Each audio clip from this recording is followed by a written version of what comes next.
وَلَقَدْ يَسَّرْنَا الْقُرْآنَ لِلذِّكْرِ فَهَلْ مِن مُّدَّكِرٍ۔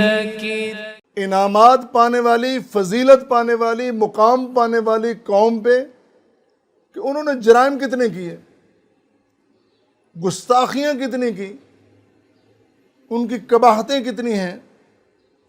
بنی اسرائیل کے جرائم اور ان کی قباحتوں گستاخیوں پر بھی ایک نظر ہو جائے۔ یہ صرف 15 اشارات میں آپ کے سامنے رکھوں گا، وہ اس طرح۔ سب سے پہلی بات یہ ہے کہ یہ قوم بڑی بے وفا قوم ہے۔ اللہ نے فرمایا اوفوا بعہدی اوف بعہدکم، وعدہ پورا کرو۔ انہوں نے وعدہ پورا نہیں کیا، بے وفائی کی۔ بے وفا قوم، بے وفا ایک فرد ہو، قوم ہو، وہ کس طرح کامیاب فلاح پا سکتے ہیں، کس طرح وہ ممتاز ہو سکتے ہیں جن میں وفا ہی نہیں ہے؟ اور جانتے بوجھتے انہوں نے بے وفائی کی ہے۔ رسول خاتم صلی اللہ علیہ وسلم کو جانتے ہوئے پہچانتے ہوئے بے وفائی کی۔ دوسری، آیات ربانی کو بیچنا، بے مول بیچنا۔ اللہ تعالیٰ فرما رہے ہیں وَلَا تَشْتَرُوا بِآيَاتِي ثَمَنًا قَلِيلًا، اب میری آیتوں کو اس طرح تو نہ بیچو، بے مول تو نہ کرو، بے حرمتی تو نہ کرو۔ پھر بھی کرتے رہے، کتنا بڑا جرم ہے۔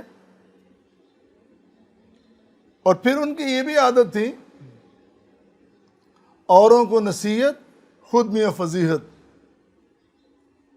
اَتَأْمُرُونَ النَّاسَ بِالْبِرِّ وَتَنْسَوْنَ أَنفُسَكُمْ، لوگوں کو نیکی کا حکم دیتے اور خود بھول جاتے ہو۔ تم یہ کرو، تم یہ کرو، خود کچھ نہیں کرنا، لوگوں سے سب کچھ کروانا ہے۔ بھئی خود بھی تو عمل کرو نا۔ اور چوتھا جرم یہ، اتنے انعامات پانے والے اور بچڑے کو خدا بنا لیا، بچڑے کو خدا بنا لیا۔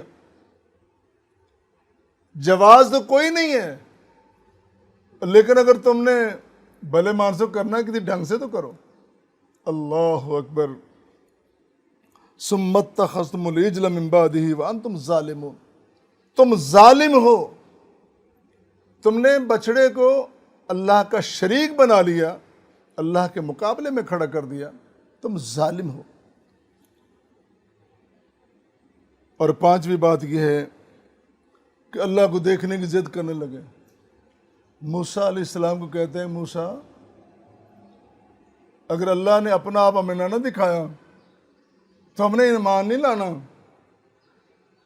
موسیٰ کہتے ہیں میں نہیں دیکھ سکا، تم کیسے دیکھ سکو گے؟ اور میں نے تو لاڑ پیار میں ضد کی تھی، تم تو بغض و عداوت میں ضد کر رہے ہو۔ میں لاڑ پیار میں اتنا مقام ہونے کے باوجود میں پہاڑ پہ تجلی نہیں دیکھ سکا، تم اللہ کو دیکھنے کی ضد کر رہے ہو۔ وَإِذْ قُلْتُمْ يَا مُوسَىٰ لَن نُّؤْمِنَ لَكَ حَتَّىٰ نَرَى اللَّهَ جَهْرَةً، جب تک ہم اللہ کو اپنی آنکھوں سے نہ دیکھ لیں ہم ایمان نہیں لائیں گے۔ اسی طرح تم وہ ہو جنہوں نے اللہ کا قول ہی، فرمان ہی بدل ڈالا۔ ہم نے کہا تھا تمہارے جرائم کی تمہیں معافی ملے گی، تم صرف اتنا کہتے جاؤ حتۃ، مغفرت چاہیے، بخشش چاہیے۔ اللہ نے کہا معافی مانگو، انہوں نے معافی کے نام کو ہی بدل ڈالا۔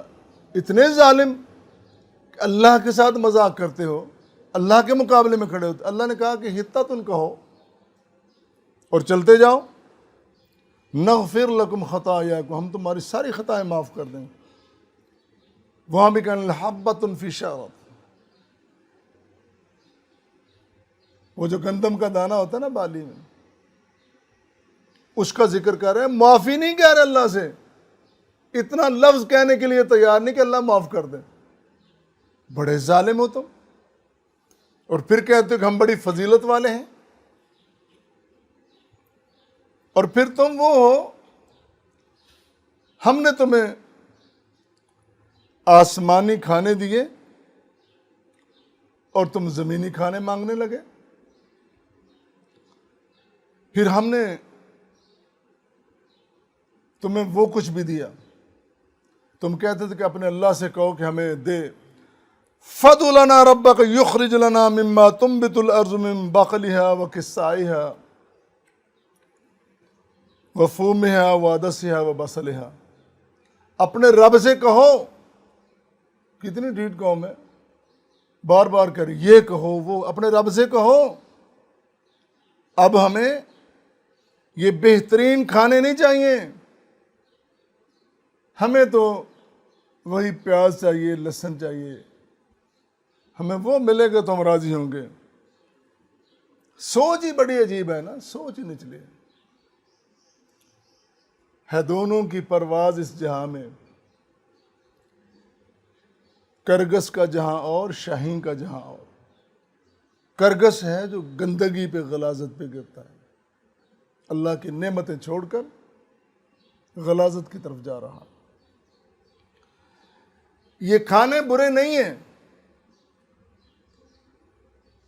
یہ کھانے برے نہیں ہیں، لیکن ان کی ذہنی تنزلی کی بات ہو رہی ہے، ان کی سطحیت کی بات ہو رہی ہے کہ وہاں اعلیٰ ترین چیزوں کو چھوڑ کر وہ کس طرف جا رہے ہیں۔ اصل میں یہاں جتنی آیات کریمہ ہیں ان کی ذہنیت کا تذکرہ ہو رہا ہے کہ کس طرح بار بار وہ بغاوت اور سرکشی کی طرف جاتے ہیں، اور پھر وہ تم ہو کہ جو انبیاء کرام کو قتل کرنے والے، اتنی جسارت تمہاری، سب سے زیادہ نبی اس قوم کی طرف آئے ہیں اور سب سے زیادہ گستاخیاں ایسی قوم نے کی ہیں، اور اتنی جسارت کہ نبیوں کو قتل کرنے لگے۔ وَيَقْتُلُونَ النَّبِيِّينَ بِغَيْرِ الْحَقِّ ذَلِكَ بِمَا عَصَوْا وَكَانُوا يَعْتَدُونَ، ان کے نافرمانی میں حد سے گزر جانے کی وجہ یہ ہے، اور اسی وجہ سے وہ انبیاء کو قتل کرنے کے در پہ آ گئے۔ کتنا بڑا جرم! اور پھر ہم نے ایک وقت آیا تم پہ پہاڑ کھڑا کیا، فوقکم الطور، وقتی طور پر مانے، پھر پھسل گئے، پھر بدل گئے۔ ثم تولیتم بعد ذالک، تم پھر گئے، اور تم وہ ہو، 10ویں بات یہ ہے، تم وہ ہو، ایک معاملہ پیدا ہو گیا، ہم نے کہا کہ گائے ذبح کر دو، تم پھر اس میں بھی نقائص نکالنے لگے، گائے کیسی ہو، رنگ کیسا ہو، عمر کتنی ہو، کیسی دکھتی ہو، سوالات اٹھاتے گئے اور اپنے لیے مشکلات پیدا کرتے گئے۔ اصل میں تم کرنا نہیں چاہتے تھے، وما کادوا یفعلون، کرنے والے نہیں تھے نا، اس لیے سوالات اور اعتراضات اٹھاتے رہے۔ پھر تم وہ ہو جنہوں نے اللہ کے کلام میں تعریف کر ڈالی، اللہ کا کلام ہی بدل ڈالا۔ ثم یحرفونہ من بعد ما عقلوہ، ایک چیز کو، ایک امر کو، ایک حکم کو جاننے کے بعد اس میں تعریف کرنے والے، بدلنے والے تم لوگ ہو۔ اپنے جرائم تو دیکھو ذرا، اپنی گستاخیاں، اپنی جسارتیں تو ذرا دیکھو، اور پھر تم وہ ہو یکتبون بایدیہم ثم یقولون ھذا من عند اللہ، اپنے ہاتھوں سے لکھ کر کہتے ہیں اللہ کا کلام ہے۔ اتنے ظالم کہ اپنے ہاتھوں سے ایک بات لکھی، ایک چیز لکھی اور کہہ دیا کہ اللہ کا کلام ہے۔ کتنا بڑا جرم ہے کہ اللہ کے ساتھ وہ باتیں منسوب کر رہے ہو۔ آج بھی کوئی شخص، چاہے اس کے سر پہ کتنی بڑی دستار کیوں نہ ہو، کتنا بڑا امامہ کیوں نہ ہو، کتنی بڑی اس کی شخصیت کیوں نہ ہو، وہ بات اللہ کی طرف منسوب کرے جو رب نے کہی نہ ہو، وہ بات پیغمبر خاتم علیہ الصلوۃ والسلام کے ساتھ منسوب کرے اور آپ نے فرمائی نہ ہو، بہت بڑا، بلکہ سب سے بڑا جرم یہ ہے۔ اور پھر وہ تم ہو کہ اللہ کی عبادت کا وعدہ کیا پھر توڑ دیا. تمہیں ہے کیا؟ تم ٹکتے کیوں نہیں کسی بات پہ؟ تم رک کیوں نہیں جاتے؟ کھڑے کیوں نہیں جاتے؟ پھر تم وہ ہو کہ قتل و غارت گری کا بازار تم نے گرم کر رکھا. امن تمہیں پسند نہیں ہے. تم نے زمین میں فساد پیدا کیا. فسادی اور فتنہ پرور کسی رعایت کا مستحق نہیں ہے، چاہے اس کا کسی مذہب کسی عقیدے کے ساتھ تعلق کیوں نہ ہو. فسادی فسادی ہے. اور پھر آخری بات یہ ہے، 15ویں نشاندہی یہ ہے کہ تم بزدل بھی ہو بے وفا بھی ہو. بزدل بھی ہو بے وفا بھی ہو. تمہیں کہا کہ اس وادی میں داخل ہو جاؤ، تم نے کہا قالوا یا موسیٰ انا لن ندخلها ابدا، ہم کبھی نہیں جائیں گے اس وادی میں، ما داموا فیہا، جب تک وہ قوم ہے نا پہلے، ہم نہیں داخل ہوں گے، ہم تو یہاں بیٹھے ہیں. موسیٰ علیہ السلام نے کہا کہ رب کا حکم ہے ہم نے آگے جانا. کہتے نہیں نہیں نہیں نہیں، فاذهب انت وربک فقاتلا انا ہاہنا قاعدون، ہم تو بیٹھ کر کھانے والے ہیں، ہم تو سازشیں کرنے والے ہیں، ہم لڑنے والے نہیں ہیں. انتہائی بزدل اور بے وفا قوم. پھر تم کہتے ہو کہ ہمیں بڑی فوقیت حاصل ہے. قطعاً ایسی بات نہیں ہے.